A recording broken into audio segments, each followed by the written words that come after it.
आए। अब जिसके लिए ये महफिल सजी है, अब जिसको हमको सुनना है, मैं उस शख्स को बुलाने के लिए सिर्फ इतना कहूंगा, 2 मिसरे कहूंगा, आपका शोर उस शख्स को दावत देगा। और वो 2 मिसरे क्या होंगे कि 100 चांद भी चमकेंगे तो क्या बात बनेगी, 100 चांद भी चमकेंगे तो क्या बात बनेगी। आप आओ तो इस रात की औकात बनेगी।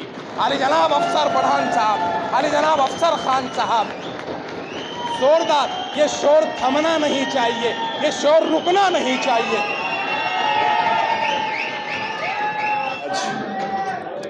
मंच पे बैठे हुए हमारे एडवोकेट खान सलीम खान साहब, इलियास किरमानी साहब, मेरे बड़े भाई अज्जू पहलवान साहब, हमारे दूसरे बड़े भाई खलील खान साहब, अहमद चौह साहब, जावेद कुरैशी साहब, बाली भाई,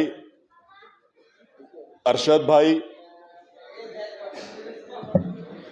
मुस्तफ़ा खान, मुजीब खान और आए हुए सभी नौजवान साथी, बुजुर्गों, दोस्तों, मेरा अस्सलाम वालेकुम, प्यार भरा सलाम सबको। कश्ती पछता गई समंदर से दोस्ती करने के बाद, कश्ती पछता गई समंदर से दोस्ती करने के बाद, और कौम और मिल्लत को किनारा मिला ऐसे मक्कारों के साथ डूब जाने के बाद।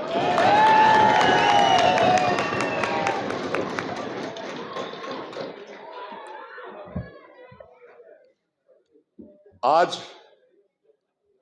ईसा यासीन फाउंडेशन ने जो यहाँ जलसा रखा, लड्डू तुलाई रखी, मैं ईसा यासीन फाउंडेशन का तहे दिल से शुक्रिया अदा करता हूँ, और शाब यासीन दोनों का और तमाम पत्रकार भाइयों का मेरा सभी का शुक्रिया अदा करता हूँ। और कोर्ट के अंदर जो बीत रही थी, मैं 2-3 मिनट में बात खत्म करूंगा। आज खान सलीम खान के बारे में पहले बोल देता हूं कि खान सलीम खान की पूरी टीम इतो जद्दोजहद में लगी थी कि कैसे बच्चे बाहर आएंगे। मैंने उनके पास ऑफिस पे 2-2, 2:30 बजे तक बैठा हूं। उन्होंने पूरी स्टडी करके ऐसे बच्चों को मतलब बेल डाली है कि जो बाहर आ सके। और अल्लाह के फजलो करम से कोर्ट के अंदर मैंने भी उतनी मेहनत की जितनी हमारे सलीम खान ने की। और कोर्ट के अंदर कब किससे बात करना है, कब किसके पास जाना है, ये सारे हथगंडे मुझे मालूम है। और अल्लाह के फजलो करम से मेरा दिल जानता, अल्लाह जानता कि कैसी बेल हुई। नहीं तो लोग तो ऑफिसों में बैठ के बात कर रहे थे 3 महीने होंगी नहीं, 4 महीने होंगी नहीं, 6 महीने होंगी नहीं। लेकिन ये खान सलीम खान का कमाल है और अफसर खान का भी कमाल है। समझ लो कि 1 महीने के अंदर सारे बच्चे बाहर आ गए। और मैंने वादा किया था, एक संकल्प लिया था, वादा किया था मेरी माँ बहनों से जो रोजे के अंदर रो रही थी, चक्कर खा के गिर रही थी। मैं जब कोर्ट के अंदर खत्म रखा, मुस्तफा वहां पे मौजूद थे। मुस्तफा को मैंने बोला, मुस्तफा घबराने की बात नहीं, आ गया है शेरे बब्बर। माँ बहनों को बोला कि मेरी माँ बहनें आप रो मत। अब अफसर खान कोर्ट के अंदर आके खड़े हो गया। एक एक बच्चे की जब तक बेल हो जाती, मैंने संकल्प लिया और वादा किया, और अल्लाह के फजलो करम से एक एक बच्चे को अपने घर तक नहीं भिजाऊंगा, मैं चैन से नहीं बैठूंगा। और जब लोग पकड़े जा रहे थे, लोगों को लाया जा रहा था, कभी 5 बच्चे, कभी 7 बच्चे, कभी 8 बच्चे, कभी 10 बच्चे, कभी 2 बच्चे। छुट्टियों का दिन था, शनिचर का दिन था, इतवार का दिन था। शनिचर इतवार तो छोड़ो, एक और अहम बात आपको बताता हूं कि ईद का जिस दिन था, उस दिन भी लोगों को लाया गया और सलीम खान की टीम वहां पर खड़ी थी। जोरदार तालियां करो सलीम भाई के लिए और सलीम खान के लिए। जब सलीम भाई से मेरी डिस्कस हुई, सलीम भाई ने बताया, अफसर भाई मैंने पहले 2-3 दंगल में काम कर चुका हूं, धुलिया के भी 2 दंगल में मैंने काम किया हूं, नवापुरे में आया मैंने उसमें भी काम किया हूं। और सलीम भाई ने बोले कि अफसर भाई फिक्र मत करो, आपने जो बोल दिया माँ बहनों को, उसके ऊपर हम खरा उतरेंगे और इंशाअल्लाह ताला 1 महीने के अंदर बच्चों को बाहर निकालना शुरू करेंगे। जो लोग बोल रहे हैं कि किराड़पुरे की दंगल हुई है, उनके ऑफिसों में बैठ के बात हो रही है कि अफसर खान जाके शोबाजी कर रहा है, अफसर खान जाके शो पीस खड़ा हुआ है, अफसर खान कोई काम नहीं कर रहा है, अफसर खान खाली स्टंटबाजी कर रहा है, राजनीति कर रहा है। तो कसम खुदा की अफसर खान कभी राजनीति किया है ना करेगा। अरे अफसर खान तो 25 साल से चुन के आ रहा है, मेरी कौम और मिल्लत मुझे चुन के देती। सलीम भाई, जावेद भाई, अज्जू पहलवान, मेरा जहां खुद का भी वोट नहीं है, 4-4 बार लोगों ने मुझे चुन के दिया। और किराड़पुरे का तो मुझ पर इतना एहसान है कि 10 साल मुझे उन्होंने चुन के दिया। मैं अकेला ही चला था जानिबे मंजिल मगर, मैं अकेला ही चला था जानिबे मंजिल मगर, किराड़पुरा के लोग साथ आते गए और अफसर खान का कारवा शहर में बनता चला गया।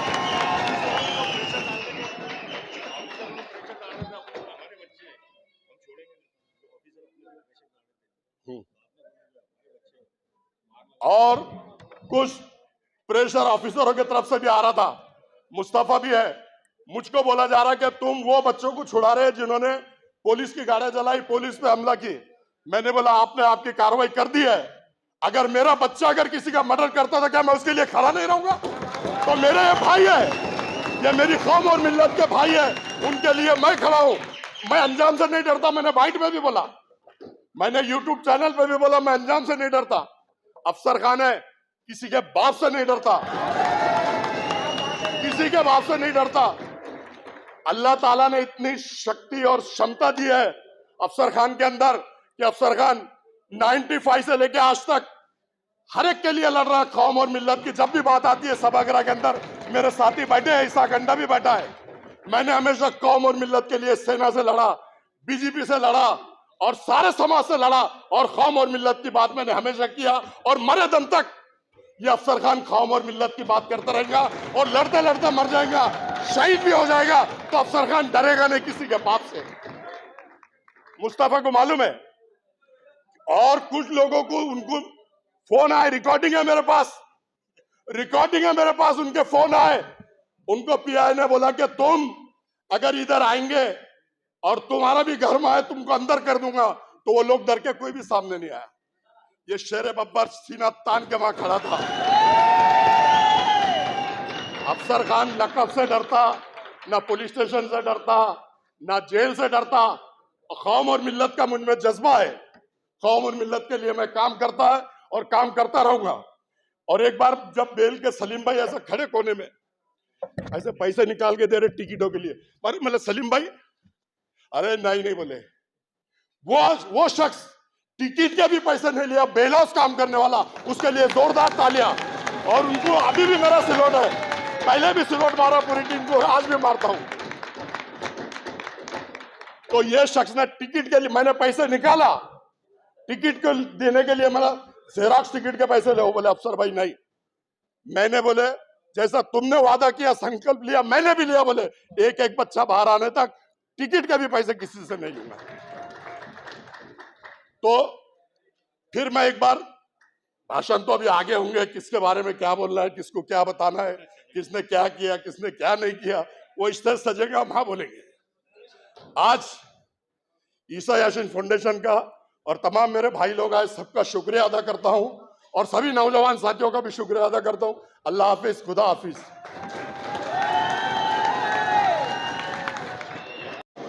अस्सलाम वालेकुम।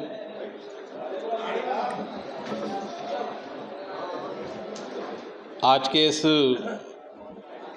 इस्तक़बालिया जलसे में जिनको लड्डू से तोला जा रहा है, जो इस औरंगाबाद शहर में 25-30 साल से जो है मुसलसल अवामी जद्दोजहद कर रहे हैं, ऐसे मेरे दोस्त अफसर खान साहब, एडवोकेट सलीम खान साहब,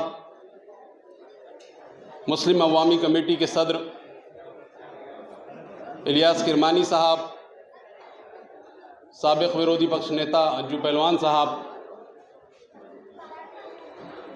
मुस्तफ़ा खान साहब, अजीज़ तरीन साथियों,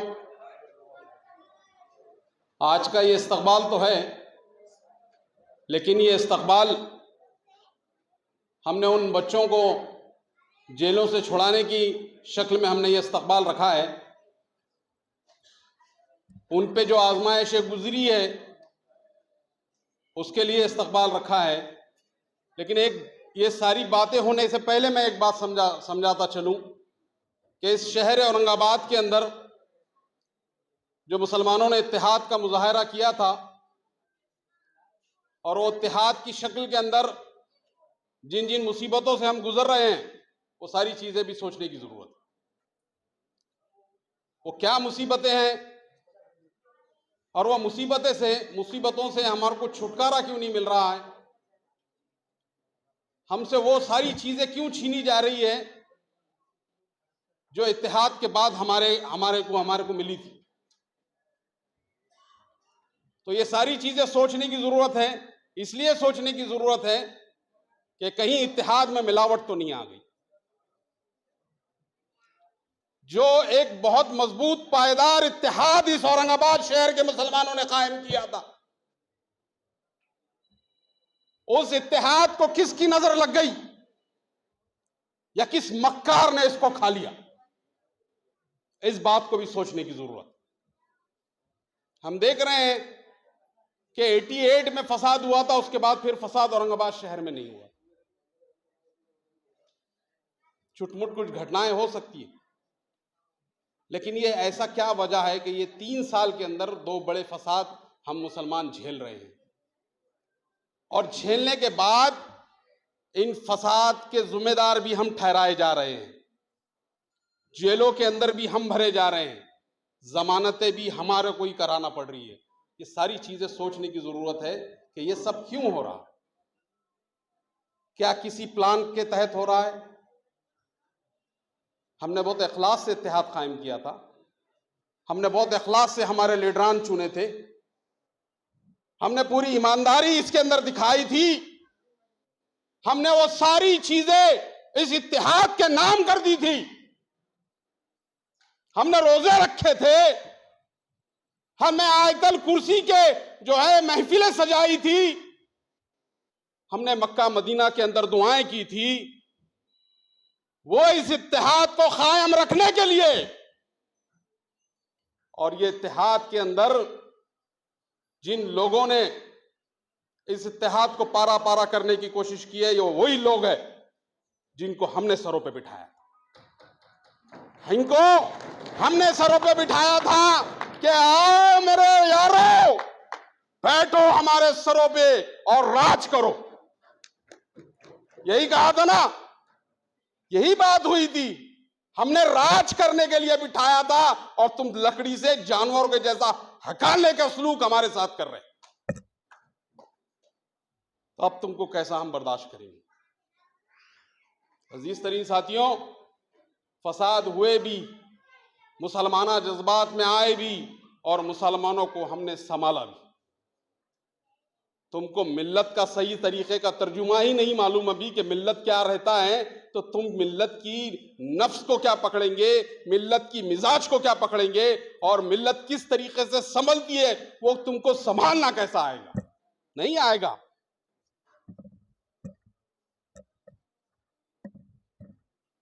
नहीं आएगा। इसी वजह से जो है हालात ऐसे बिगड़ रहे हैं। शाहगंज का फसाद गुजरा, शाहगंज के फसाद में एक बच्चे की जान चली गई, उसके वास्ते लड़ने वाला कोई नहीं है। उसको किस तरीके से तदफीन जल्दी होती है और मामला जिधर का उधर हो जाता है, ये मामला किया गया। जिन लीडरों को हमने रोजे रख रख के चुना के लाके दिए, मैं उन लीडरों की बात कर रहा हूं। वो तो हमारे जियाले वकीलों की जो है बात है कि उन्होंने जो है वो जुल्म को भी जो है कानूनी तौर से कैसा लड़ा जाता है लड़ा। और वो बच्चा जो शाहगंज के फसाद के अंदर हारिस जिसका इंतकाल हुआ था, उसके ऊपर उनके पुलिस के ऊपर कार्रवाई करने के लिए शान सलीम खान ने फिर बेड़ा उठाया और लड़ा और उसके अंदर कामयाबी भी अल्हम्दुलिल्लाह हासिल हुई। वो सारी बातें शान सलीम खान आपको कानूनी तौर से समझाएंगे, मैं नहीं बोल सकता वो सारी। अजीज तरीन साथियों, क्या वजह थी कि मुसलसल 1.5 महीने से हम एक कर्ब की शक्ल में गुजर रहे थे इस शहर में।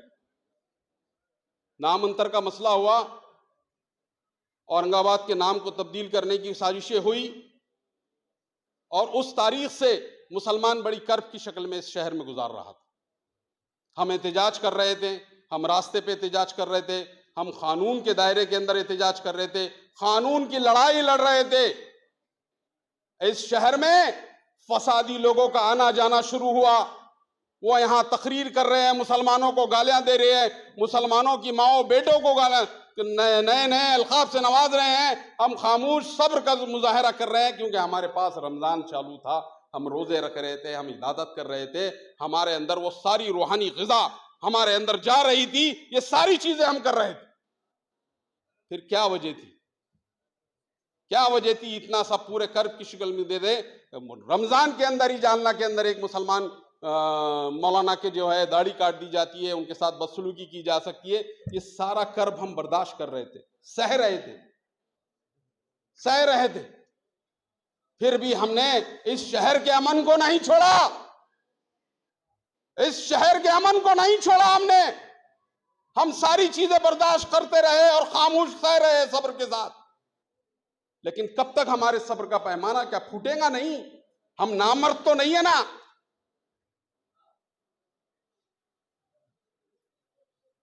हम नामर्द तो नहीं है ना कि हमारे अंदर जो है हमारे पे जुल्म करते जाओ, सहते जाओ, गालियां देते जाओ, सहते जाओ, कहीं ना कहीं तो फूटेगा ना।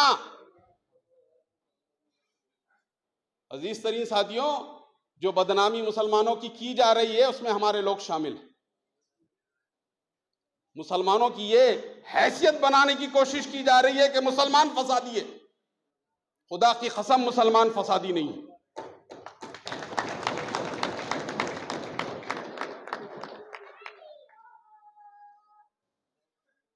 रमजान चालू है, रामनवमी भी है। 100 साल से ये राम मंदिर की हिफाजत मुसलमान कर रहा है नहीं कर रहा है? कभी कोई आंच आई? कभी कोई आंच नहीं आई। फिर आज ऐसा क्या हो गया था कि ये आंच आ गई? ये आंच आ गई, ऐसा क्या हो गया था? इस पे गौर करने की जरूरत है। आज ये जलसा आप लोगों के लिए इसलिए भी है जहां अफसर खान की कोशिशों को यहां सराहा जा रहा है, एडवोकेट सलीम खान की कोशिशों को सराहा जा रहा है, उसी तरीके से ये बात को भी समझने की जरूरत है कि मुसलमानों को बदनाम करने की क्यों कोशिश की जा रही है, क्यों साजिश हो रही है, उनको फसादी साबित करने की कोशिश क्यों जा रही है कि तिरकिड़ापुरे का फसाद होता है। FIR कहती है चीख चीख के कि ये हिंदू मुस्लिम फसाद है, लेकिन मुसलमानों को ही अरेस्ट किया जाता है, कोई गैर मुस्लिम इसमें अरेस्ट नहीं है।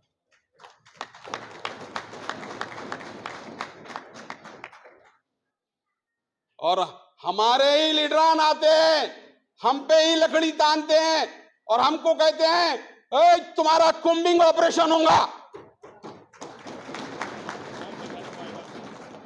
अरे हरामखोर, तुझे इसलिए चुना के दिए थे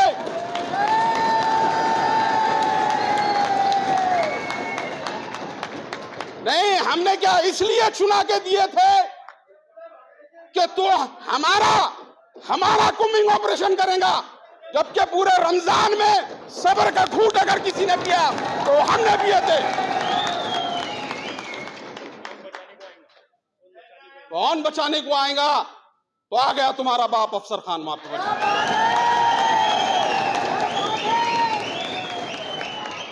कौन बचाने को आएगा? तो आ गया सलीम खान तुम्हारा बाप बचाने को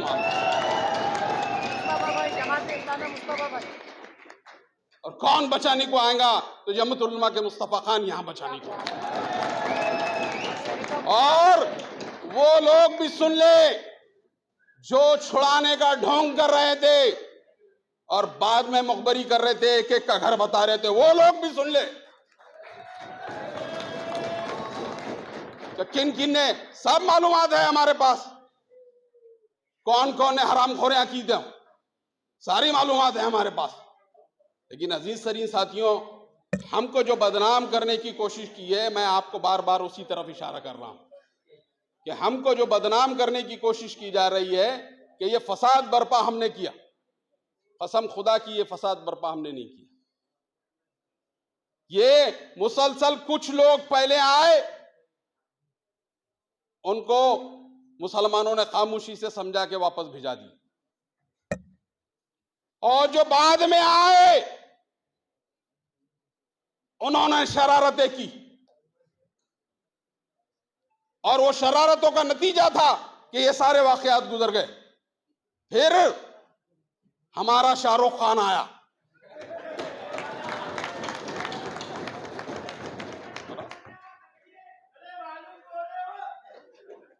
नहीं, हम भी बाप है, उसकी फिक्र मत करो।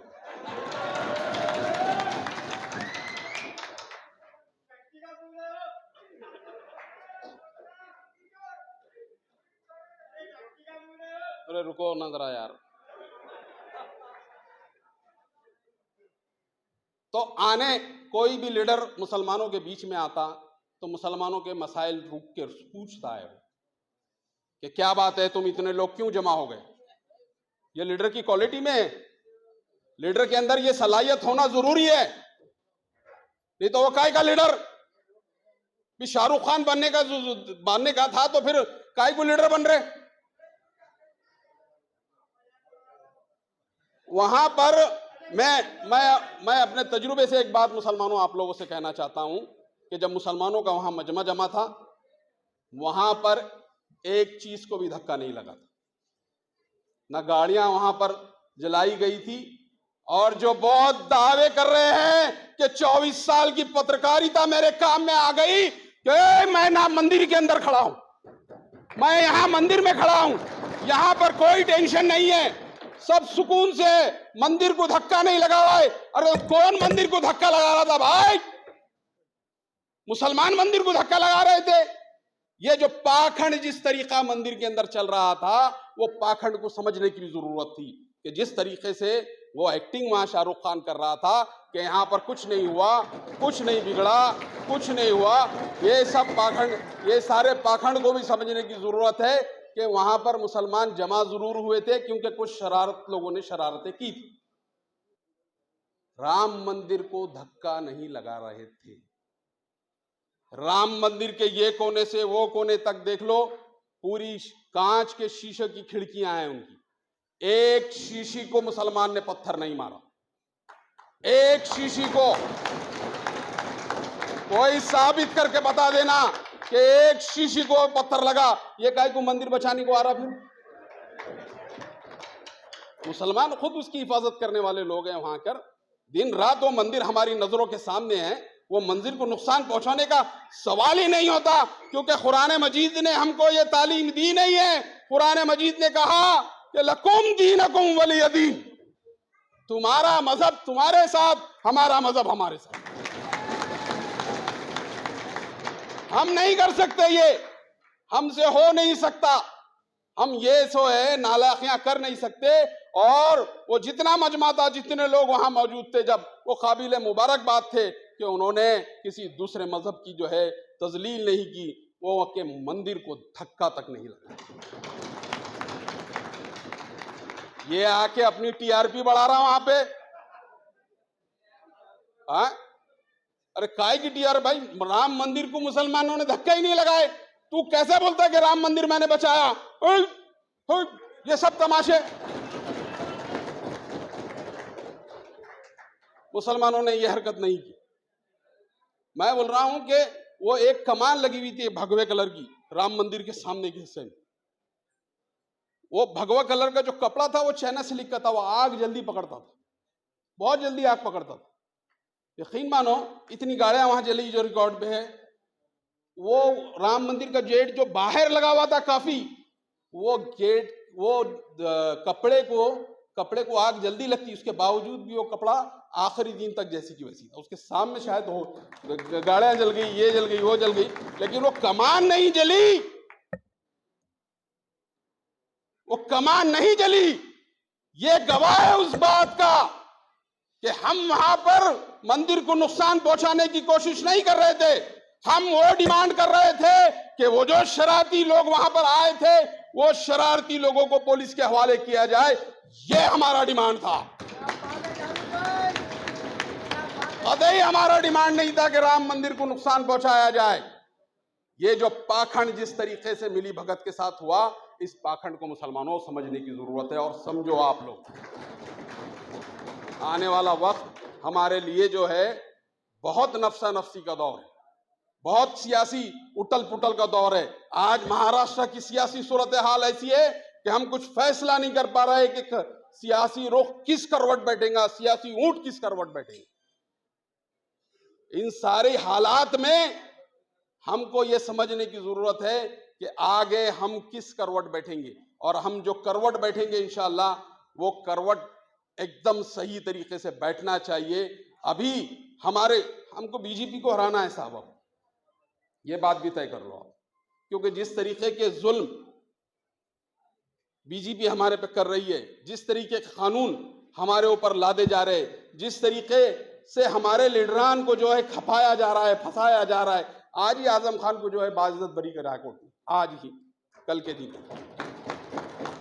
वो आजम खान जिसने मुसलमानों की तालीम के लिए मौलाना मोहम्मद अली जौहर यूनिवर्सिटी खड़ी की, उसके ऊपर इतना जुल्म, वो इतना बड़ा लीडर, उसके ऊपर इल्जामात कि वो बकरी चोर है, वो फलां चोर है, वो फलां चोर है। तो ये सारे वाकयात हमारे सामने हैं।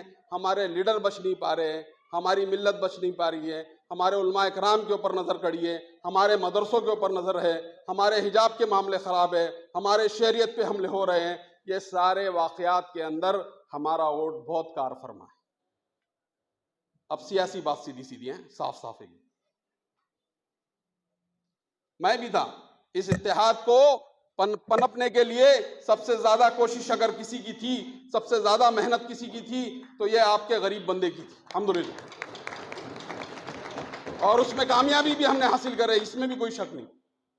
लेकिन जिस तरीके की बदमाशियां अब हमारे साथ हो रही है कि जो लोग हमको कहते थे कि 4 घंटे में हैदराबाद से यहां आ जाएंगे, वो यहां आके भी यहां नहीं आए। वो आके भी यहां नहीं आए। तो आप इस बात से अंदाजा कर लिए कि आने वाला वक्त हमारे लिए कितना सख्त है, और इन सख्त वक्तों से गुजरना है, और हम गुजर रहे हैं।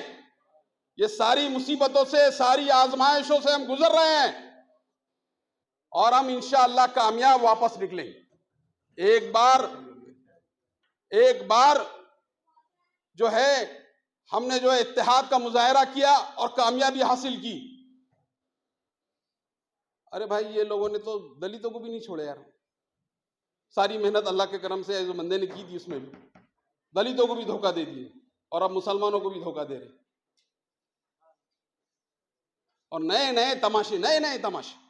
कोई जरूरत नहीं है उनको कड़ालपुरा आने की, बोले मैं राम मंदिर बचाने को आया था। अरे शहर में, पूरे मुल्क में वो हो जाता था, पूरा मुल्क सिलक जाता था। हमारा महाराष्ट्र में ऐसा हो जाता था, और अमका हो जाता था, और ढमका हो जाता था। कुछ नहीं होता था, हम देख रहे थे सब। एक ही खिड़की को धक्का नहीं लगाए मुसलमानों ने, और वो बोल रहा, बोले हम पूरे हिंदुस्तान के अंदर तमाशा हो जाए। ये जो पाखंड उसका है ना, ये पाखंड को समझने की जरूरत है। और हम ओपन करेंगे, कोई भी पाखंड छोड़ेंगे नहीं। जिसको मसलियत से काम लेने का है वो मसलियत से काम ले। अगर ऐसे जावेद कुरैशी को कोई बोलेगा कि तुम पाखंड खोलो मत, तुम्हारे तरफ ऐसा हो जाएगा, वैसा हो जाएगा, तो मैं कल जेल में जाता, आज जाऊं।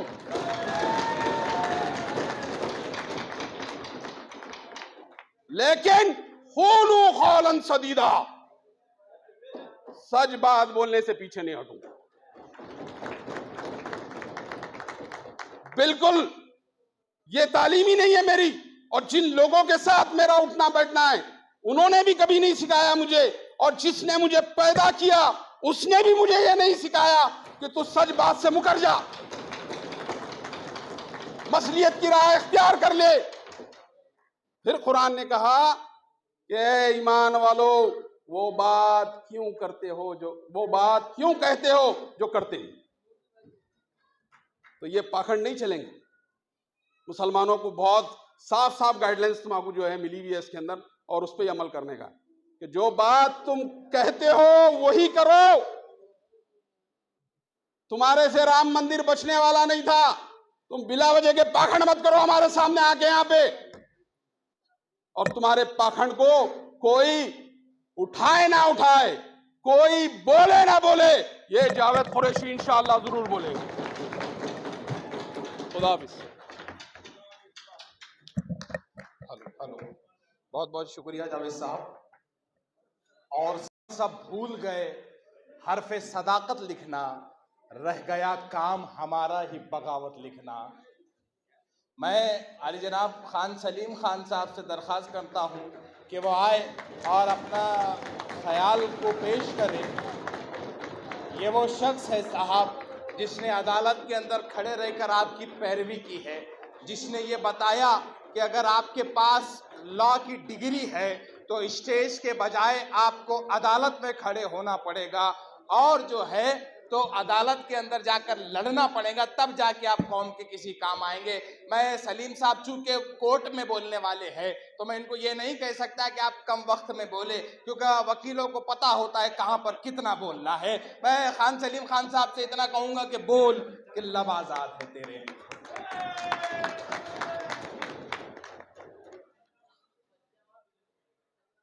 अस्सलाम वालेकुम। मैं फर्दन हर एक का नाम तो नहीं लूँगा, लेकिन डाइस पर तशरीफ़ फरमा तमाम हजरात और यहाँ पर मौजूद मेरे भाइयों, आज हम अफसर साहब का इस्तकबाल करने के लिए यहाँ जमा हुए हैं। हॉल में दाखिल होते ही जिस तरीके से आप लोगों ने मेरा इस्तकबाल किया, मैं थोड़ी देर के लिए डर गया। मैं कभी कोर्ट में भी नहीं डरा, यहाँ आने के बाद मैं डर गया कि ये क्या हो रहा है, इस्तकबाल अफसर साहब का है, मेरे साथ क्या हो रहा है इसमें। तो आपकी मोहब्बतों के लिए शुक्रिया।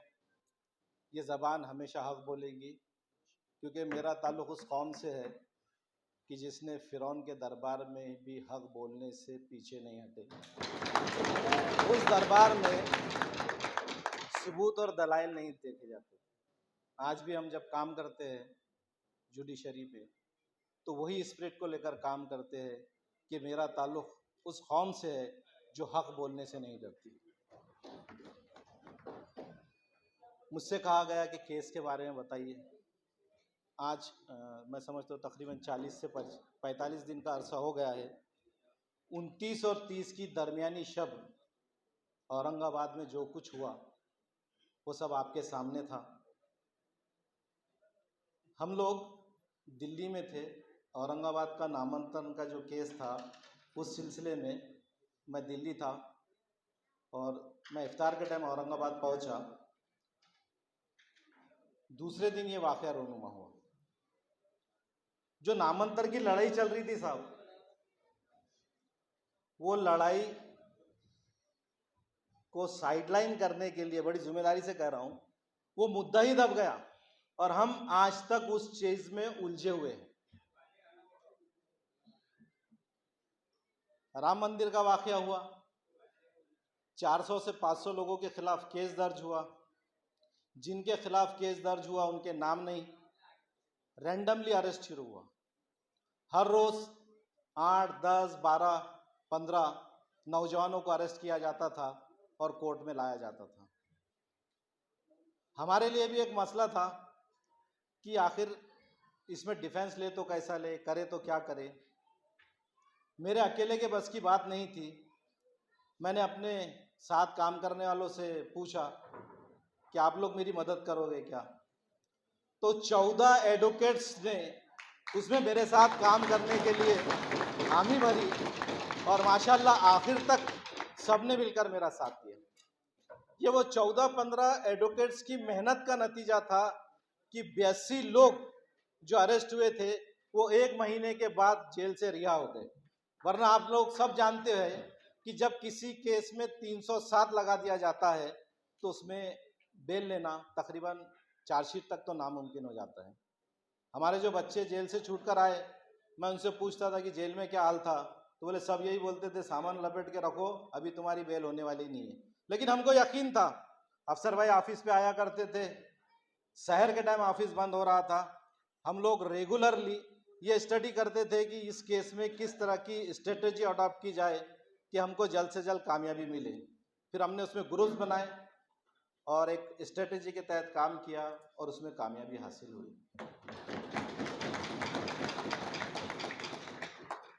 यहाँ तक तो सब ठीक था। ये हमारा रूटीन का काम है कि हम जमानत करके जो है ऑर्डर्स जो है पार्टी को दे देते और पार्टी से कहते हैं कि आप अब जमानत का इंतजाम करो। लेकिन हम जब जमानत का अर्ज दाखिल कर रहे थे उसी टाइम अफसर साहब ने मुझे बताया कि मैंने 6 लाख की सॉल्वेंसी बनाकर रखी है और जितनी बेल लगेगी मैं दूंगा। मैंने कहा अफसर भाई ठीक है, पहले बेल तो हो जाने दीजिए। नहीं, बोले सलीम साहब जितनी भी जमानतें लगेंगी मैं देने के लिए तैयार हूँ, ईमानदारी से बोल रहा हूँ। पहली बार मुझे उनकी बात पे यकीन नहीं आया, क्योंकि वो भी लीडर है।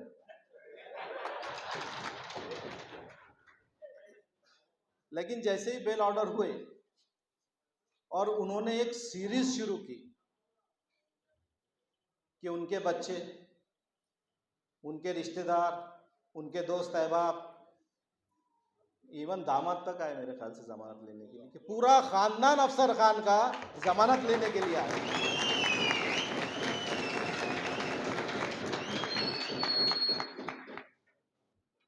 अब रहा सवाल है कि वो 6 लाख की सॉल्वेंसी बना के रखे थे उनमें, मेरी सॉल्वेंसी कब इस्तेमाल होती? तो साहब ये इतने लोगों के नाम बोलेंगे क्या आप? तो सलीम भाई तुम फिक्र मत करो, मेरे को डायलॉग बोलना आता है, बहुत जल्दी याद कर लेता पूरे। बोला हाँ यार, ये कैरेक्टर भूल गए थे कि अफसर भाई को एक्टिंग भी आती है।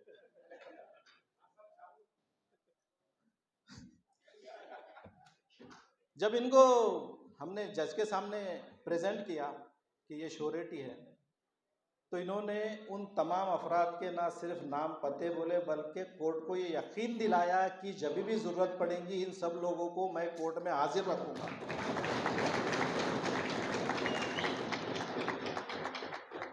ये मेरे एडवोकेट के करियर का एक पहला वाकया था कि इतनी ज़्यादा तादाद में एक सिंगल आदमी ने ज़मानतें ली। अभी तक नहीं हुआ ऐसा, 2-3 की ज़मानतें लेते। भाइयों, हरसूल जेल में ऐसे कई अफराद कैद है जिनके जमानत के ऑर्डर्स हो चुके हैं, लेकिन उनको बेल नहीं मिल रही है। यहाँ हमारी खुशनसीबी थी कि हमारा बेल ऑर्डर आने से पहले अफसर खान ने तमाम जमानतें तैयार रखी थी।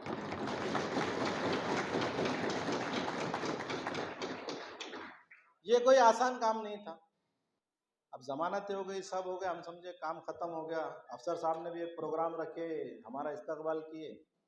कल रात में फ़ोन किए उन्होंने, बोले बच्चों को दोबारा 107 की कार्रवाई कर रहे और ज़मानत मांग रहे, और वो ज़मानत भी एक नए किस्म की मांग रहे। ज़मानत कौन सी होना? दूसरे समाज का आदमी होना, लोक प्रतिनिधि होना, या सरकारी नौकर होना। अफसर भाई ने मुझे फ़ोन करके बोला कि हम लोग जो है तो टाइम मांग लेते हैं। मैंने कल रात में उनको 1:30 बजे कहा मैं टाइम नहीं लूँगा, मैं उसमें लिख के दूँगा कि आप इस किस्म की डिमांड हमसे कर नहीं सकते और हम इस किस्म की ज़मानत तुमको दे ही नहीं सकते।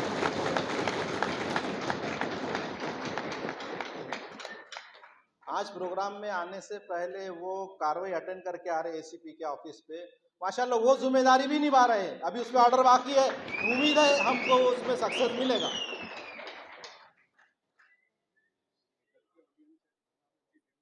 मसला ये था कि कोविड की वजह से इलेक्शन नहीं हुए औरंगाबाद महानगर पालिका के, तो लोक प्रतिनिधि अपने पास है ही नहीं। अब बचे 3 MLA, उनसे तो हम जामीन ले नहीं सकते। तो हम पर एक इम्पॉसिबल कंडीशन इम्पोज की गई थी। अब किराड़पुरे का आदमी सरकारी नौकर कहाँ से लेंगे? सरकारी और मुसलमान का कोई ताल्लुक है क्या नौकरी का? और हम लोग कोई हमारी, अब देखिए इल्ज़ाम जिस तरह का लगाया गया हम पर राम मंदिर पे अटैक का, कौन सा हिंदू आके हमारी जमानत लेंगे? हाँ, एक बात कहता हूँ, हम लोग जिस समाज में रहते हैं हमारे ताल्लुकात हिंदू लोगों से बहुत अच्छे हैं। मैं भी कोर्ट में काम करता हूँ, 300-350 मुस्लिम एडवोकेट्स हैं, लेकिन 3-4 हज़ार हिंदू एडवोकेट्स काम करते, बड़ी मोहब्बत से काम करते हैं हम एक दूसरे के साथ में, कभी प्रॉब्लम नहीं आता, एक दूसरे के दुख दर्द में हम शामिल रहते।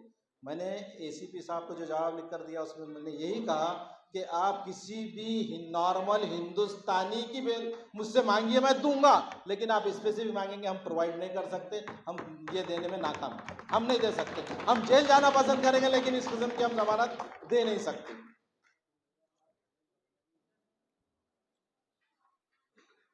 दूसरी बात,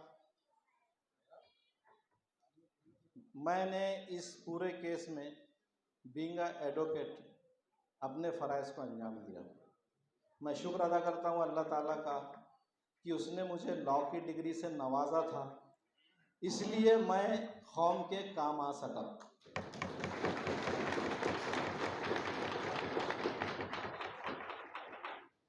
आप भी अपने बच्चों को पढ़ाइए लिखाइए। मैं भी आप ही की तरह एक नॉर्मल फैमिली से ताल्लुक़ रखता हूँ। मेरे माँ बाप ने मुझे जो है तो पढ़ने के लिए फ्री छोड़ा था कि आप जो है, मैंने ये डिसाइड किया था कि मुझे वकालत में जाना है। और आज जब हम लोगों ने काम किया तो 14 मुस्लिम एडवोकेट्स इसमें काम करने के लिए आए। जब ये काम शुरू कर रहे थे तब मैंने इनसे कहा, मेरे लोगों से, कि आप लोग कीजिए। बोला साहब हमारे को फसाद का तजुर्बा कहाँ है। तब मुझे जाकर समझ में आया कि दुनिया के दोनों फसाद में मैंने काम किया था। मैंने भराड़ी के फसाद में काम किया था, मैंने बुल्ढाना के फसाद में काम किया था, और मैंने राजा बाजार के फसाद में भी काम किया था। उन तमाम फसादों में काम करने की जो एक्सपीरियंस था उसकी बुनियाद पर हमने काम किया और अल्लाह के करम से हमको उसके अंदर सक्सेस मिला। आज औरंगाबाद में मैं रहूं ना रहूं, मैं जिंदा रहूं ना रहूं, मौत जिंदगी का किसी का भरोसा नहीं है, लेकिन 14 से 15 एडवोकेट्स ऐसे तैयार हो चुके हैं जो हमेशा आपके लिए तैयार है।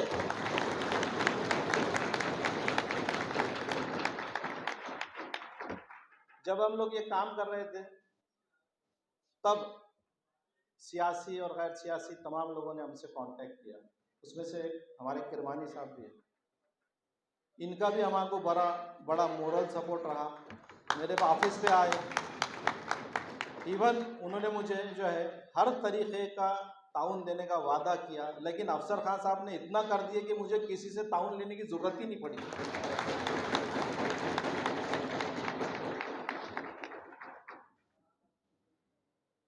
एक बात लेकिन यहाँ कहूँगा कि इस केस में मैंने जो महसूस किया कि इस कौम में जज्बे की कमी नहीं है।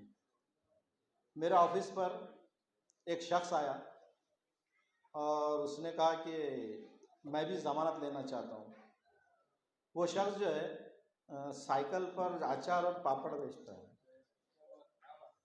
तो बोला ठीक है अफसर भाई ले रहे हैं, तो बोला पूरा सवाब अफसर कमाएगा क्या, मुझे भी सवाब कमाने का चांस दो। तो उसका जो जज्बा था मैं इनकार नहीं कर सका। मैं बोला भाई आप क्या मदद करोगे। तो उन्होंने 700 रुपये निकाल कर मुझे दिए। बोले इसमें कितनी ज़मानतें होगी। तो मैंने कहा 20। तो बोले 20। बोला हाँ, क्योंकि ज़मानत के एक बॉन्ड पर 35 रुपए के टिकट लगते, मैं 20 ज़मानत के बॉन्ड पे आपके टिकट लगाऊंगा।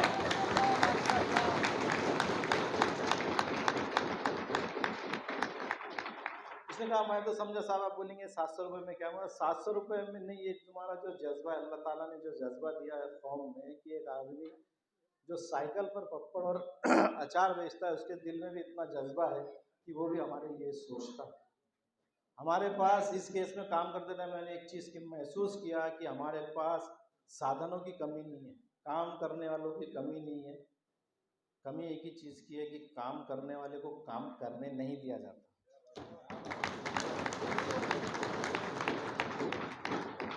हमारे पे भी बहुत प्रेशर आया कि अफसर खान में क्या है ऐसा, हम लोग आते हमारी भी जमानत नहीं। यार जब एक आदमी कोई काम कर रहा है ना तो उसको करने दो। हमने भी तय किया था कि किसी दूसरे को घुसने नहीं देंगे ये लाइन में।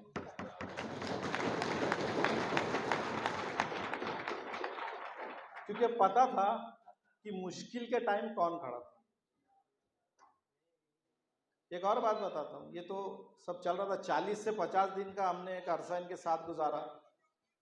ईमानदारी से कहता हूँ कि इससे पहले मेरे ख्याल इनके बारे में कुछ मतलब ज़्यादा वो नहीं थे, एक नॉर्मल है औरंगाबाद के जानता था। लेकिन 40 दिन 50 दिन से अब जब वो कंटिन्यू इनके साथ काम कर रहे हैं तो मुझे भी लगा कि अल्लाह ताला ने इनमें भी कुछ खूबियाँ दी है। अल्लाह ताला ने किसी को भी बगैर मकसद के लिए पैदा नहीं किया। अफसर खान को लगता 2023 के इस फसाद के लिए ही पैदा किया था।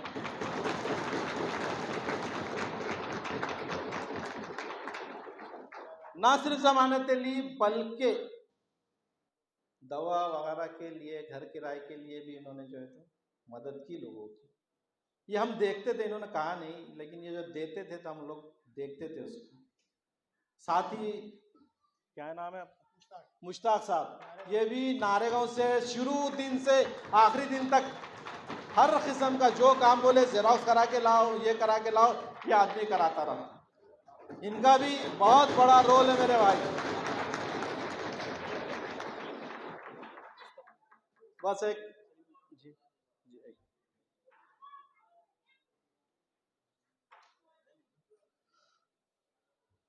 जमायतुल उलमा हिंद की तरफ से मुस्तफ़ा भाई का इसलिए नहीं बोल रहा था मैं कि जरा दीनी मामला है, वो सवाब ऊपर कमाना चाहते हैं।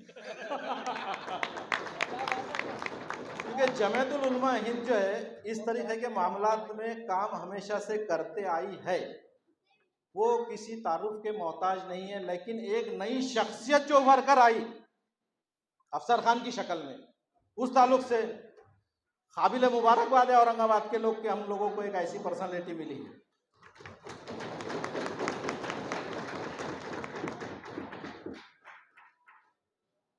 और इस तमाम काम करते टाइम एक चीज़ की बड़ी शिद्दत से जो तकलीफ हुई वो ये थी कि हमारे पास लीडरशिप नहीं थी। कुछ साल पहले हमें तो ये खुशी हुई थी कि हमारे पास वो सब कुछ आ चुका है जिसके बारे में हम सोचते थे। इतने दिन से हमारे पास सीट नहीं है, ये आ गई, ये हो गई, वो हो गई। लेकिन इन 30-40 दिनों में जो पॉलिटिकली कहेंगे कि बेआसरा थे हम, और आज भी है, क्योंकि यहाँ की औरंगाबाद की लीडरशिप में दम होता। देखो, हम वकील थे ना, हमने वकालत का काम किया। मैं अपने आप को बहुत बचा रहा हूँ, मैं पॉलिटिकली नहीं बोल रहा हूँ, मैं जो भी बोल रहा हूँ वो सोशली बोल रहा हूँ कि अगर हम में दम होता तो यहाँ की लीडरशिप पुलिस से नुमाइंदगी करके इंसाफ दिलाती और उन लोगों को भी अरेस्ट कराती जो लोग इस केस में अरेस्ट नहीं हुए।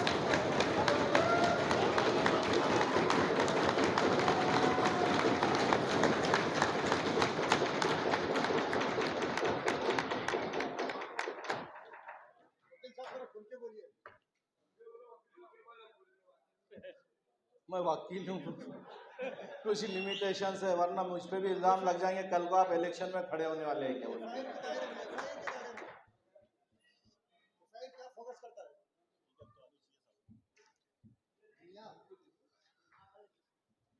बस थोड़ा सा यही कहूँगा कि एक चीज़ बहुत सिटी में चल रही है कि मैंने जो है मंदिर को बचाया।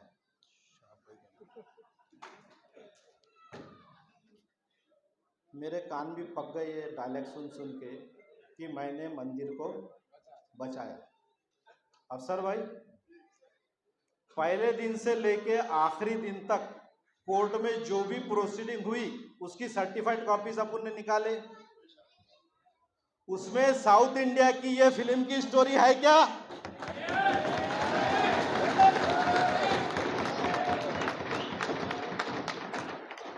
ये ऐसा साउथ इंडिया की फिल्मों में होता है, एक आदमी कुछ तो बचा लेता, यहां पर नहीं है।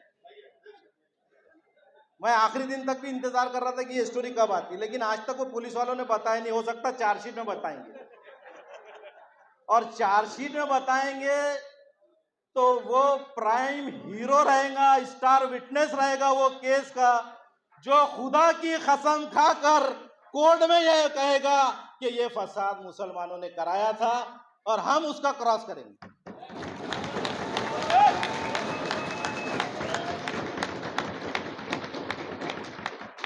झूठ और सच का फैसला इस कहानी की हद तक इंशाल्लाह कोर्ट में होगा।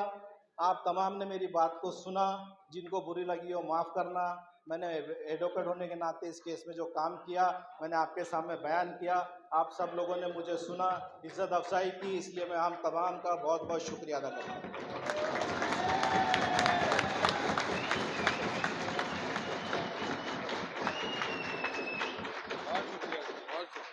जोरदार तालियों से जनाब ईसा यासीन का इस्तकबाल करें। शुक्रिया तैयब जफ़र साहब, बड़े प्यारे अंदाज में आपने एंकरिंग की। और यहाँ स्टेज पे बैठे हुए हमारे सब बड़े भाई अफसर खान साहब, जावेद भाई और बाकी जो भी इलियास किरमानी साहब, अज्जू पहलवान साहब, मैं सबका शुक्रिया अदा करता हूँ कि उन्होंने ये जो मैंने छोटा सा प्रोग्राम अरेंज किया उसको उन्होंने 4 चांद लगा दिए। और यहाँ बैठे हुए सभी नौजवान, कुछ को तो बैठने के लिए जगह भी नहीं है, मगर वो बहुत फुल एंजॉय कर रहे हैं। तो मैं सबका शुक्रिया अदा करता हूँ तहे दिल से। हमारे लाला भाई भी वहाँ से आए हुए हैं। और दूसरी बात मैं ये बताना चाहूँगा कि अल्लाह के नज़दीक फरिश्तों से ज़्यादा इंसानों की अहमियत इसलिए है कि इंसानों के अंदर जज्बात है, फरिश्तों में वो जज्बात नहीं है, एक दूसरे की फीलिंग नहीं है। वही जज्बात जो है तो अफसर खान साहब के अंदर इस दंगल में देखने को मिला मुझे। उनकी वैसे तो बहुत इज्जत थी मेरे दिल में, मगर अब तो दिमाग में भी घुस गए वो। और मुझे अफसर खान साहब को जब तक अब अंदर नहीं बनाएंगे इंशाल्लाह हम चैन से नहीं बैठेंगे। मौजूदों का दौर ख़त्म हो चुका है ख़त्म नबूवत पे, मगर जो है तो अल्लाह उसके किसी न किसी नेक बंदे को उसकी मखलूक की फ़िक्र करते हुए आगे लाता है। तो महाराष्ट्र की तारीख में अफसर खान साहब एक वाहिद शख्स है जिसने अपने रिश्तेदारों की करोड़ों की प्रॉपर्टी लगा के 63 बच्चों की ज़मानत ली है। आज का दौर ऐसा है कि भाई भाई का नहीं है, बाप बेटे का नहीं है, माँ बेटी की नहीं है। ये हमें सोशल एक्टिविटीज़ के अंदर ये बहुत देखने को मिलता है, पुलिस स्टेशनों में, कोर्ट में, कि जो है तो प्रॉपर्टी के लिए भाई भाई का कत्ल कर देता है, बाप बेटे का कत्ल कर देता है, और जो है तो शौहर बीवी को छोड़ देता है कि मेरा घर मांग रही है, मुझे ये डिमांड कर रही है। मगर अफसर खान साहब का जो जज्बा था, तो उनके जज्बे को जितना सलाम किया जाए उतना कम है। एक शेर से मैं उनका इस्तेक़बाल करूंगा आने वाले दौर के लिए। कुछ देर की खामोशी है फिर शोर आएगा, तुम्हारा तो सिर्फ वक्त था, हमारा दौर आएगा।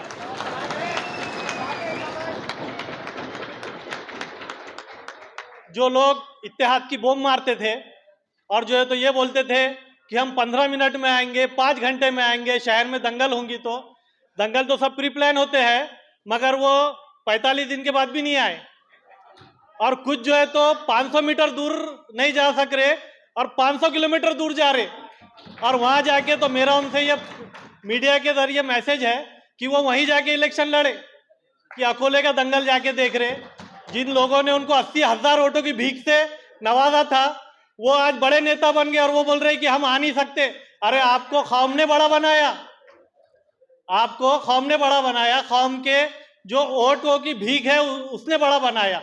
और तुम कौम का जब बुरा वक्त आता है तो तुम जो है तो दूर भागते हैं और पुलिस से डरते हैं और बोलते हैं पुलिस हमें बता रही है कि जो है तो तुम्हारा भी घर वहाँ है और हम तुम्हें भी केस में डाल देंगे।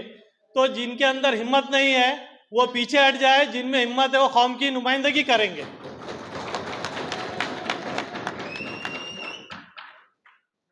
मैं शहर औरंगाबाद के यहाँ बैठे हुए नौजवानों का तहे दिल से शुक्रिया अदा करता हूँ कि वो हमें बर्दाश्त कर रहे हैं। हमारे अल्फाज, हमें स्पीच देना नहीं आता है मुझे, मगर जैसी भी टूटी फूटी है इन सबको देख के मुझे जोश आ गया और इनकी स्पीचों से पूरा हॉल गर्म हो गया, जब से पसीना बह रहा सबको। इतनी धड़ाकेदार जावेद भाई की, इलियास भाई की स्पीच बहुत धड़ाकेदार रही। और अभी तो हमारे शेर बब्बर की स्पीच बाकी है, उसका सब इंतजार कर रहे हैं। इतना कह के मैं अपनी जगह लेता हूँ, शुक्रिया। बहुत बहुत शुक्रिया साहब। ईसा यासीन साहब ने जो इशारा किया अकोले का, मुझे 2 मिसरे बड़े अच्छे याद आ गए कि गैरों को भला समझे और मुझको बुरा जाना। गैरों को भला समझे और मुझको बुरा जाना, समझे भी तो क्या समझे, जाने भी तो क्या जाना। इस हॉल में आमद हुई जिसने औरंगाबाद नामांतर के अंदर अपनी क़यादत में हजारों की तादाद के अंदर ऑब्जेक्शन फॉर्म जमा किए। आप आली जनाब खलील खान साहब का जोरदार तालियों से इस्तेक़बाल कीजिए। अब मैं बिला किसी तमहीद के आली जनाब अज्जू पहलवान साहब से दरख्वास्त करता हूं कि वो आए और अपने ख्यालात का इजहार करें। अस्सलाम वालेकुम रहमतुल्लाहि व बरकातहू। मैं आपका ज़्यादा टाइम नहीं लूँगा इंशाल्लाह। एक शेर से शुरू करता हूँ। फानूस बन के जिसकी हिफाजत हवा करे। हाँ आ गया। हेलो हेलो,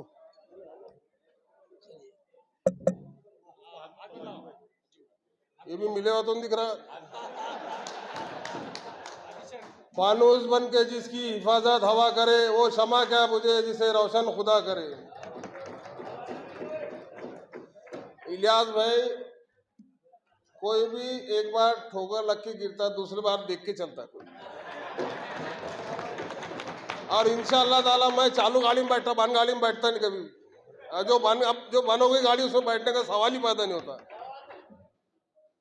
और अपने बुजुर्गों, भाइयों, मुसलमानों, अपने सब कौम के लोग यहाँ पे बैठे हुए हैं और सब लीडर बैठे, सब नवरत्न बैठे, एक से एक नाम तो ले नहीं सकते, इतना टाइम तो है नहीं। और अल्लाह पाक फरमाता है तुम जमीन वालों पर रहम करो, मैं तुम पे रहम करूंगा। तो उस शकल में अफसर खान को एक जरिया बनाए थे। और खान सलीम खान वकील और जो वकील मेरे भाई है नौजवान, जो पहली बार मैं भी देख रहा हूँ वकील, कभी भी 10 रुपये का टिकट और 100 रुपये लेते हो और दिन भर भज्जे खाना पड़ता अपने को, लेकिन पहली बार अल्लाह ने इनको दिल में रहम डाला और ये ऐसे वकील मार्केट में आए। एक नवरत्न हीरा बोल के कोहिनूर हीरो कैसा रहता है, मुसलमानों का बच्चों का वास्ते ऐसे उभर के आए हुए। और ये सब क्रेडिट जाता है अपनी माँ बहनों को, जो रमजान में इन्होंने रोजे इफ्तारी रोजे खोलते वक्त इन्होंने दुआ करे। मुसलमान बच्चों के हाथ से जीते जेल में अंदर गए थे और जीते बाहर थे तो कोर्ट को चक्कर मार रहे थे, भजे पाव खा के चाय पी के खड़े रह गए, वकील साहब के पीछे घूम रहे थे। तो ऐसा नहीं, अल्लाह के लाल बहुत है, एक से एक यहाँ पे पैसे वाले भी, लेकिन अल्लाह मैंने सबको दिल नहीं दिया। इसमें अफसर खान को पेश किए हिसाब से अल्लाह ने अफसर खान के दिल में डाला। अफसर खान, अब वो अफसर खान मेरे बड़े भाई तो नहीं, छोटे भाई बोल रहा हूँ, वो तो बड़े, मैं बोलता बड़े लेकिन वो छोटे में से, मगर वो छोटे भाई। हाँ तो मैं बड़े बोलता हूँ, छोटे जो बोलते हो, लेकिन थोड़ा हाइट में थोड़ा बहुत फर्क आया था। वनी साहब है एक शेर सुनो इस पे, ये शेर के 2 अल्फाज है, अब जो समझे वो समझे, नहीं समझे नहीं समझे। मुझे अपनों ने लूटा है, गैरों में का दम था, मेरी कश्ती जा डूबी वहां पानी कम था। मुझे अपनों ने लूटा है, ये पहले सुन लो पहले, और इसकी ये बोलूंगा दूसरा, मुझे अपनों ने लूटा है, अपनों ने लूटा है, गैरों में का दम था, मेरी कश्ती जा डूबी वहां पानी कम था। तो हमें अपने ने लूटा, हमें अपने ने लूटा, गैरों में का दम था, मेरी कश्ती, हमारी कश्ती, ये वो मेरी कश्ती थी, ये हमारी कश्ती जा डूबी वहां पानी कम था। अब अपने वालों ने कुछ, अपने भाइयों ने लाए थे, कुछ यहाँ भी होंगे, मैं हमदर्दी में आदमी आया था, मुसलमानों का गुस्सा है एक पानी के बुड़बुड़ों के सर का, और मुसलमान बहुत रहम दिल रहता, गुस्से में 10-5 मिनट बोलते को ऐसा कर दूंगा वैसा कर दूंगा, बाद में समझा तो जान दो अपना भैया समझ जाता। कोर्ट में भी केस जाते हो, कितने बड़े बड़े केस आते हैं, वकील साहब भी बोलते जैसा बोलते, अरे कंपन में सुनने वाला आ गया, उसका कुछ टेंशन नहीं। तो ऐसा अरे क्या बात है, आ गई ना आवाज, अब आई क्या ये, हेलो ये हेलो आ रहा क्या? अरे मेरे डम क्यों कर रहे हैं ऐसे?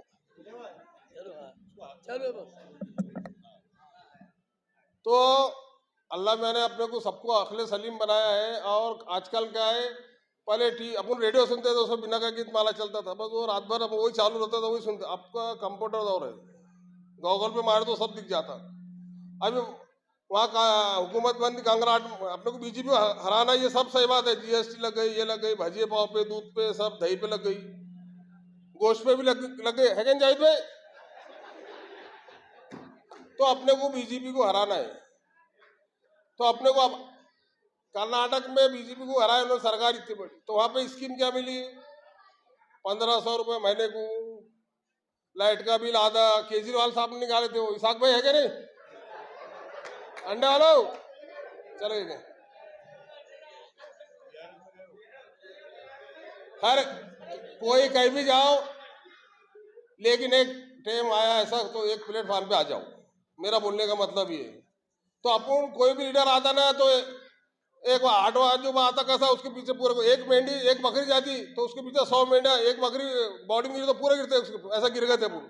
लेकिन अब आने वाले इलेक्शन में सोच समझ के, तूने हमारा वास्ते क्या काम किया बाबा,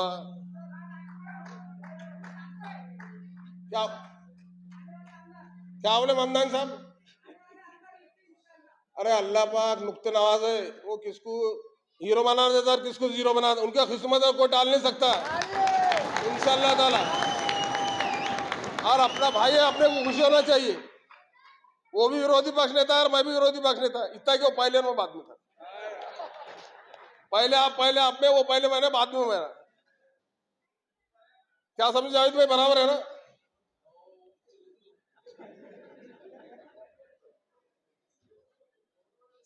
एक शेर शुरू अब जावेद भाई, बहुत खास है सर, समझना वाला ही है। समंदर से कह रहा है सहरे सुकूत, समंदर से कह रहा है सहरे सुकूत, जिसमें जितना सर्फ है वो उतना ही खामोश है। खुदा हाफिज, अल्लाह हाफिज। मेरे दो पैसा खत्म कर दो। बिस्मिल्लाहिर्रहमानिर्रहीम। वतज़िल्लु मन तशा वज़िल्लु मन तशा। मेरा रब जलील जिसको इज्जत देना चाहे दुनिया की कोई ताकत उसे जलील नहीं कर सकती, और जिसे रब जलील जलील करना चाहे दुनिया की कोई ताकत उसे इज्जत अता नहीं कर सकती। ये सही है कि प्रोग्राम की शुरुआत मैंने तिलावत कलाम पाक से किया था, और काफी लोगों को तो याद भी नहीं होगा कि वो तिलावत क्या था। उसका पहला जुमला ये था, फज़्कुरूनी अश्कुरुकुम वश्कुरूली वला तकफुरून, या अय्युहल्लज़ीना आमनु इस्तईनु बिस्सब्रि वस्सलाह इन्नल्लाहा मअस साबिरीन। शुक्र उस रब्बे ज़ल जलाल का जिसकी कुदरत में सारी कायनात है, शुक्र उस रब्बे ज़ल जलाल का जिसकी कुदरत में सारी इज्जत और हिफाजत की जिम्मेदारी है। और मैंने शुरू किया है उस अल्लाह रब्बुल इज्जत के नाम से शुरू कर रहा हूँ जो इज्जत का देने वाला है। शुरू उस अल्लाह रब्बुल इज्जत के नाम से करता हूँ जिसने नूह अलैहिस्सलाम की कश्ती को भी किनारा दिया। शुरू उस अल्लाह रब्बुल इज्जत के नाम से करता हूँ कि जिसने उबलते हुए तेल को इब्राहिम अलैहिस्सलाम के लिए समंदर का पानी बना। आज का ये प्रोग्राम मैं तो नांदेड़ से ताल्लुक रखता हूँ, और 2009 थोड़ा सा मुझे शांति दे दीजिए। 2009 में भी मैं आपके शहर औरंगाबाद में इंतखाबी जलसों में आया। अफसर खान साहब किराड़पुरे से पहली बार उम्मीदवार थे, मैंने उनके साथ तकरीर की। बहरहाल 15 साल में आना जाना काफी लगा रहा, और इस बीच ईसा यासीन साहब से मेरे काफी अच्छे ताल्लुकात थे। सोशल मीडिया, न्यूज चैनल पर जो हालात में, मेरी पहली बात आप गौर से सुन लीजिए। मुजाहिद साहब तकरीर कर रहे थे, मैं बहुत गौर से सुन रहा था। मैं कभी किसी की मुखालिफत नहीं करता, ना मैं कभी किसी के खिलाफ बोलता हूँ, लेकिन बात पूरी करता हूँ। जो समझदार है वो समझ जाते हैं। मुखालिफत के बदले मैं तैयब जफर साहब के कुछ शेर सुन रहा था, और उन्होंने एक बहुत अच्छा शेर बीच में कहा था कि ये शहर सिराजो औलिया का है, और दानिश्वर उस वक्त कहाँ थे जिनकी जुबानें बंद थी। मैं इतना ही कह सकता हूँ कि मेरी जुबान खामोश है, मेरा दिल कह उठा है। मेरी जुबान खामोश है, मेरा दिल कह उठा है। मैं अपने होठों से किसी की बुराई करूं, ये मेरा ज़मीर नहीं कहता है। मैं उसका उम्मती हूं जिस पर लोगों ने पत्थर बरसाए, पलटकर मेरे नबी ने उनके लिए दुआ में हाथ उठाया।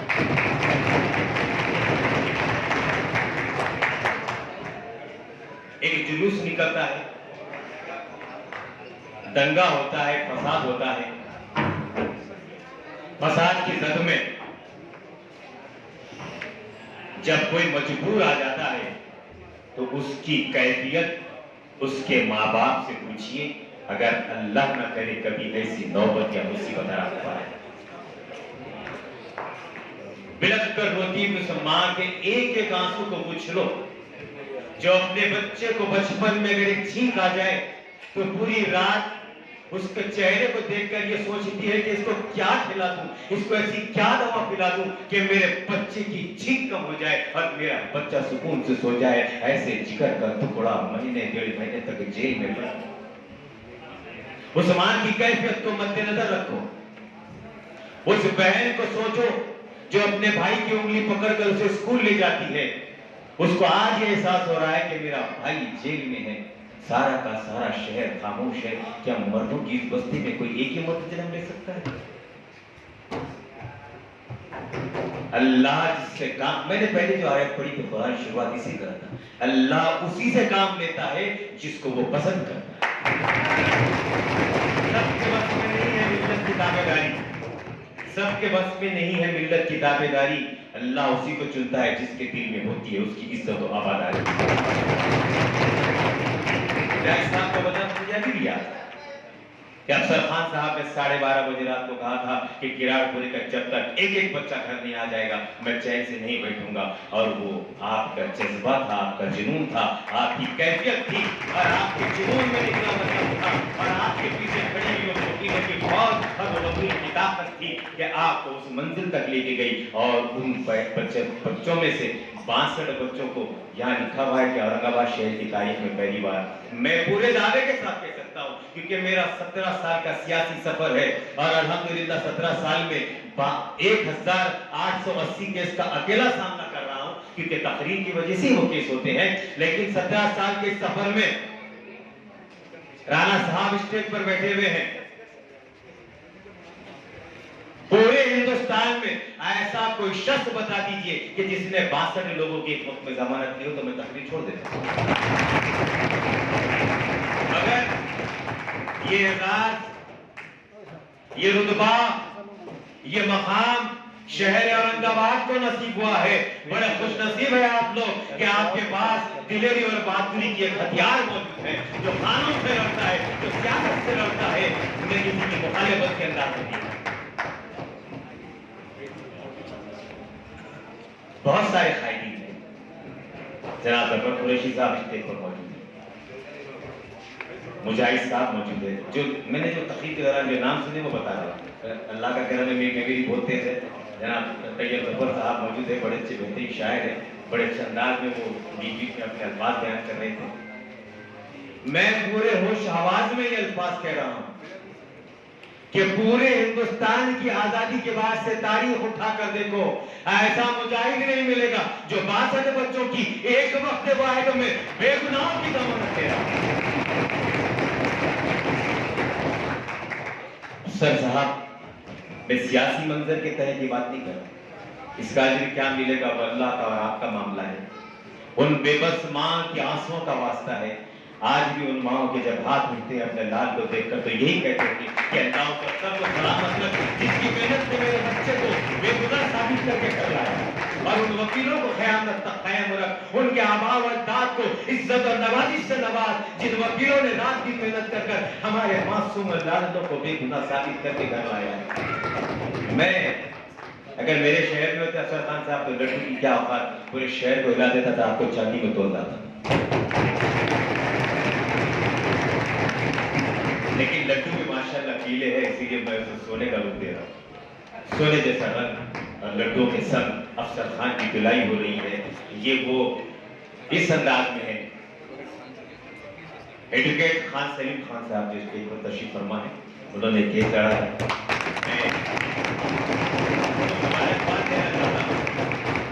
और इस अंदाज में देना चाहता हूँ सलीम साहब, हवाओं पे एतबार कौन करता है? बुज़दिलों की निशानी है जो गैरों पे एतबार करता है। हवाओं पे कौन एतबार करता है? बुज़दिलों की निशानी है वो गैरों पे एतबार करता है। सूरज उसी के घर में रोशनी देता है जिसको अल्लाह पर पूरा एतबार। और सलीम साहब, मैं ये दावे के साथ कहता हूँ कि हम भी रहे ना रहे, कुल्लू मन अलैहा फानी, दुनिया हर एक को जाना है, लेकिन औरंगाबाद और पूरी दुनिया आने वाले इतिहास में आपकी पूरी नस्ल को तारीफ करती रहेगी कि आपके माँ बाप ने, आपके आबाद ने मजलूमों की लड़ाई लड़ी है, वरना लोग तो कोर्ट में पैसे की लड़ाई लड़ते हैं। क्योंकि मैं भी वकील हूँ, मैं भी फीस लेता हूँ, मैं भी अदालत में खड़े रहकर बात करने की फीस लेता हूँ, लेकिन आपने मजलूमीन की लड़ाई लड़ा है। हम जैसे वकीलों के लिए आपने एक सबक दिया है, कभी कभी और मजलूम चाहे कोई भी, चाहे वो हिंदू हो या मुसलमान हो, मजलूम की दुआ जिंदगी के दामन को छू लेती है, तेरे घर की आने वाली मुसीबत को टाल देती है। और आज मैं इसी सियासी अंदाज में नहीं, क्योंकि ये एक इस्तेगबालिया तकरीब है। अफसर खान साहब की इस बेलौज क़यादत की इस्तेगबालिया तकरीब है। जनाब सलीम साहब की बेलौज अदालत में लड़ी लड़ाई की जश्न हो रहा है, उनका इस्तेकबाल हो रहा है। सियासी मैदान में जब आऊंगा तो आपको सबकी हिस्ट्री बताऊंगा, क्योंकि आधी आधी बातें तो मुझे मैंने बता दी, कौन आगे है, कौन पीछे है, कौन खामोश है। लेकिन वो जो मंजर होता है, मुझे तकलीफ होती है, वो अंदाज अलग होता है, वो बात अलग होती है। क्योंकि मैंने इस प्रोग्राम की शुरुआत जिस पहले लफ्ज़ से शुरू की थी, फज़कुरूनी अशकुरुकुम वशकुरूनी वला तकफुरून, अल्लाह उसी को अपने काबिल, अपने काम के काबिल समझता है जिस पर अल्लाह की नजर पड़ती है। वही बंदा अल्लाह के काम आता है, अल्लाह के लोगों के काम आता है। क्योंकि ये बात हकीकत है, अल्लाह करीम मुसब्बिबुल अस्बाब है। अल्लाह रास्ता बनाता है, जरिया बनाता है, और उन बेगुनाह मासूम बच्चों की रिहाई के असबाब बने अफसर साहब और एडवोकेट सलीम साहब और उनकी पूरी टीम और अफसर खान साहब का ये पूरा मत और ईसा यासीन साहब का वो चैनल। हम भी न्यूज चैनल देख रहे थे, बड़े बड़े अंदाज में आ रहा था कि ऐसा हुआ वैसा हुआ। चलो मजबूरी है, तकरीर के अंदर आ जाते बदमाश है, लेकिन मैं बहुत कंट्रोल कर रहा हूँ, क्योंकि अक्टूबर में इलेक्शन होने वाले थे। एक आधा कहीं बैंड लग जाए, वो सोचना पड़ रहा है। चैनल पर ऐसा आ रहा था कि जुलूस है, ऐसा है, एक तरफा से पत्थर आए, यूं आए। कभी भी याद रखो, मजलूम को अगर तुम बेलौज तकलीफ दोगे तो हकीकी जालिम को खुदा सजा देगा। ऐसे मासूमों को तो अल्लाह ताला ऐसे गुजर छोड़ाएगा। उसमें जो असल गुनहगार है, जो असल खताकार है, जो पर्दे के पीछे साजिश रचने वाले हैं, वो बेनकाब करने वाला है, उसकी मार से डरो। दुनिया वाले क्या कर लेंगे जब वो आपके प्यार लगा। वक्त की कमी को मद्देनजर रखते मुझे बोलना है, और अल्लाह ने इसी सलाहियत से नवाजा है, उसका लाख लाख शुक्र एहसान है। मेरी माँ की दुआओं का असर है कि मैं एक एक घंटा भी बोल सकता हूँ, और बोलने की बहुत आदत है, और सच बोलने की आदत है। ये भी एक बात याद रखो, मैं जब तकरीर करता हूँ तो ये समझ कर करता हूँ कि जिस जमीन पर मैं खड़ा हूँ, इस जमीन का मालिक मेरा अल्लाह है, और सर पर जो छत है वो आसमान है, वो मेरे अल्लाह की है। मुझे उसकी बारगाह में जवाब देना है। मैं किसी के बाप से डरकर तकरीर भी नहीं करता। सच बोलने पर कोई पाबंदी नहीं है। इस मुल्क के अंदर आपको हर चीज पे जीएसटी मिलेगा, लेकिन तकरीर पर जीएसटी नहीं है। इससे बेलौज तकरीर करो और सच बोलने के लिए कभी घबराया मत करो। मैं अपने अल्फाज को बहुत मुख्तसर अंदाज में खत्म करने की कोशिश कर रहा हूँ कि मैं काबिल मुबारकबाद है, काबिल तारीफ है अली जनाब अफसर खान साहब। आप हिंदुस्तान के वो वाहिद शख्स है, वो एक वाहिद शख्स था जिसे लोग शेर मैसूर टीपू सुल्तान कहते हैं, जिसने अंग्रेजों की आंखों में आंखें डालकर लड़ाई लड़ी थी। और एक शुक्र औरंगाबाद है जिसे लोग अफसर खान कहते हैं, जिसने हक की लड़ाई लड़ी है। और सपना देने वाले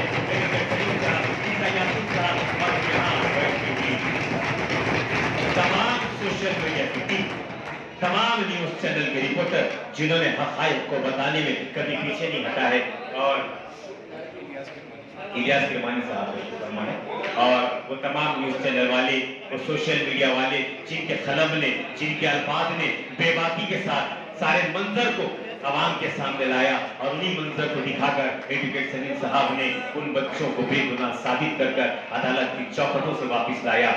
जनाब सलीम साहब एडवोकेट, जनाब अफसर खान साहब, न्यूज चैनल वालों, मीडिया वालों, ईसा भाई यासीन साहब, आपके फाउंडेशन वालों, आपको उन मजलूम बेसहारा बिलखती हुई आंसुओं के खतरे के एक एक बदले अल्लाह आपको इस दुनिया में इज्जत से नवाजेगा, शौहरत से नवाजेगा, मर्तबे से नवाजेगा।